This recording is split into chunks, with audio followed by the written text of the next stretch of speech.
Rapid test maupun swab test yang dilakukan oleh UIN Raden Fatah ini dilakukan sebagai upaya untuk mencegah timbulnya penyebaran virus corona atau COVID-19 di lingkungan UIN Raden Fatah.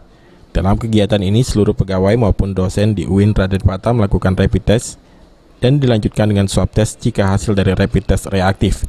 Sejauh dari kegiatan yang dilakukan oleh UIN Raden Fatah ditemukan beberapa pegawai maupun dosen yang rapid testnya dinyatakan reaktif namun tidak terlalu signifikan. Selanjutnya, mereka yang sudah menjalani rapid test dan reaktif diinstruksikan menjalani isolasi mandiri dan dianjurkan memakan vitamin. Untuk tindakan selanjutnya, untuk yang diperiksakan antigen tadi, kami sarankan untuk istirahat dan mengkonsumsi suplemen supaya daya tahan tubuhnya tetap baik. Isolasi mungkin seperti itu ya? Apa? Ya, isolasi lah mungkin. Isolasi mandiri di rumah cukup dan tidak diperbolehkan untuk keluar kota dulu. Sampai berapa lama dia sampai keluar hasil swabnya ya? Atau gimana? Kalau yang itu tidak di swab, yang tidak di swab tadi yang sudah negatif 10 hari istirahat. Sejauh ini UIN Raden Fatah sendiri belum melakukan kuliah tatap muka dan hanya melakukan secara online atau daring.